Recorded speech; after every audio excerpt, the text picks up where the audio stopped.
Hi everyone! Welcome to another video. Today I'm building the Furry Friends Home. I've been really excited about this set ever since it came out because as nice as all these sets are, it sometimes feels a little empty without someone inside to actually use everything. And even though there aren't any humans, I feel like these little pets are the closest thing we've gotten to having actual living things inside the sets. So I'm really excited to start building this one. Who doesn't like pets? So for all those pet lovers out there, this set's for you. I hope you enjoy it. I got this new black mat because all the pieces would keep rolling off the desk. So this should helpfully contain all those small pieces, and it's nice for sorting the big pieces so you can conveniently just grab them when you're building. I also really like the black mat because it makes the colors pop so much more. You can see everything a lot clearer. With the wood background, the colors kind of blended in, so you didn't really appreciate just how bright and colorful everything actually is. That sticker was a little tricky to put in because I couldn't really get my hand in there to move it around. It's kind of funny how there's a little pet home inside a pet shop, which is technically another home.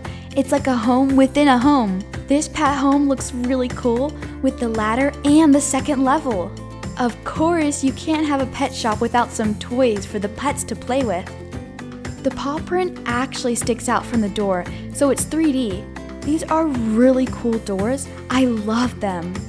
Okay, I love peeling the plastic off these glass pieces. Well, actually, the doors are plastic, but they look just like glass. And they snap into place really easily too. You don't need any adhesive. You can just pop them right in. I would recommend cleaning the area a little before you put the sticker on, just so there's no dust underneath it, just in case, so the sticker sticks on really well and doesn't start coming off later. Before I popped those pieces into place, I made sure to clean them so I didn't get any fingerprints on the inside, because once you snap them in, it's going to be pretty hard to clean the back. That's a really cool design how you pop the doors into place. I was kind of wondering how they were supposed to put them in, but it was actually really easy. If you paid attention when I opened the box, you might have noticed that this big white piece wasn't wrapped in plastic, which I thought was kind of interesting. Usually they wrap everything, even if it doesn't really need it, just to keep it protected. It looks great! I bet the pets inside there will have a great time living in that cozy house. This pet home does look pretty cozy, but I can't help thinking that it does look pretty small. I hope whoever uses this one is not too big and they get adopted quickly. There are a lot of boxes in this set.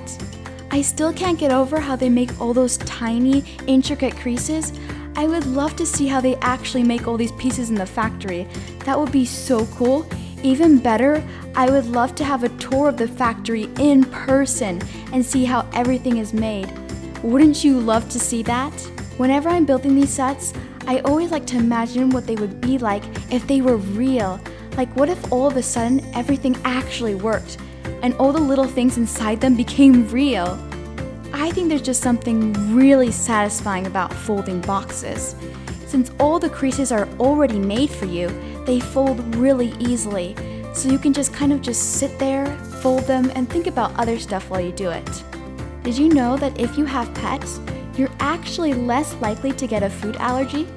True fact. I never would have thought that. It's very interesting. There's a lot of pet food in this set, which is nice because none of the pets will ever go hungry. They'll always be well fed. When opening bags with tiny pieces, I like to shake them to one side so they don't spill everywhere when you rip the bag open. Ooh, looks like we're finally going to get somewhere to put all these little dog foods in. Building all these boxes, I can't help but wonder how much pet food a real pet store goes through every week. I bet they're constantly having to restock all those shelves. There's actually a list of ingredients on the back, and they even have barcodes and nutrition facts. They're so detailed. The way they design them to pop into each other is really clever. Apparently, dog food is technically edible for humans, which is a fun fact I definitely don't need to test myself. I like that they didn't just give us the necessities for the pet shop.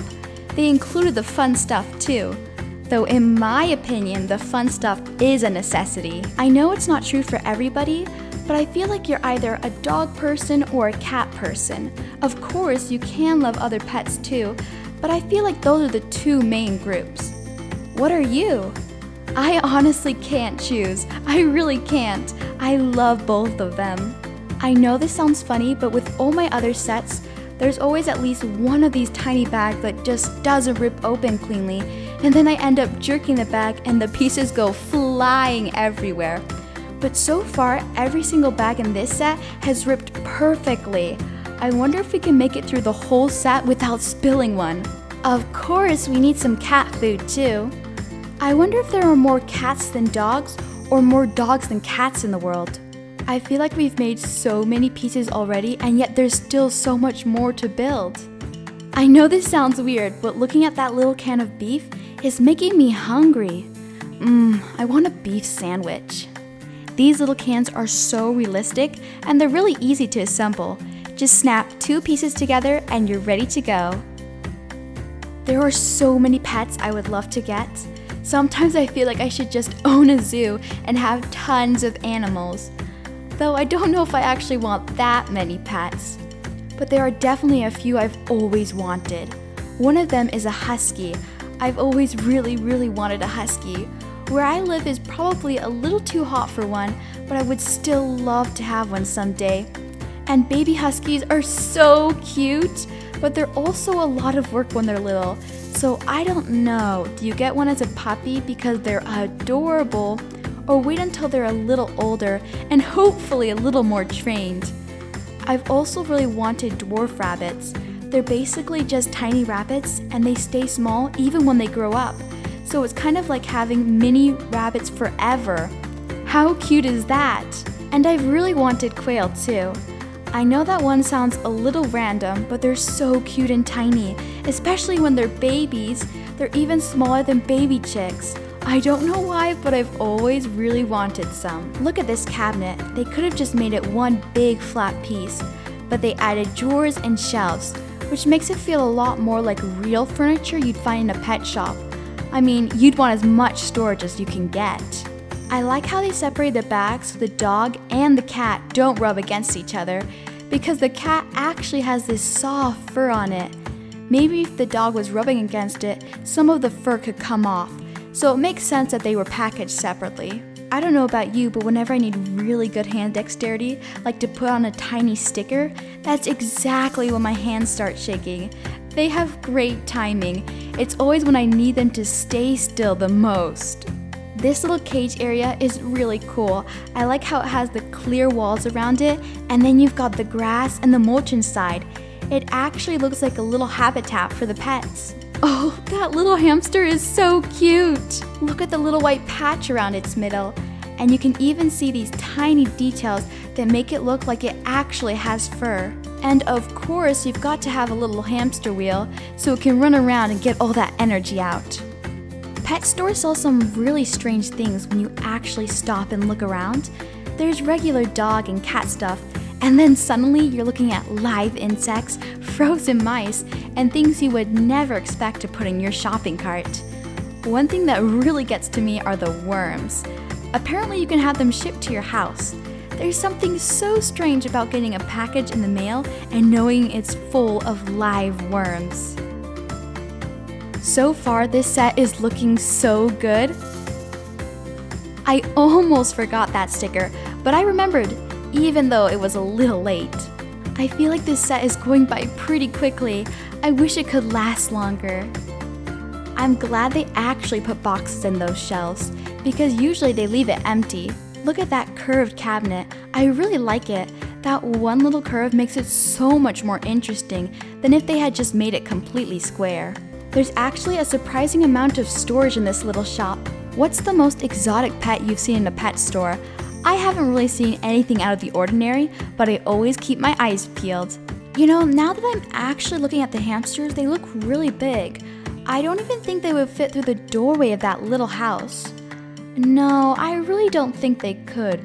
Or maybe because of all their fur, they look bigger than they actually are, so maybe they could squish themselves in there. And now we have to build the shop.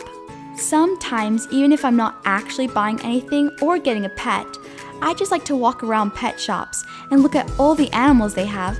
Sometimes they'll even let me pet some of them, which is always really fun.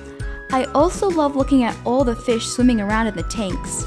Now that we're starting the actual shop, I'm wondering what it would be like to work here if this place were real.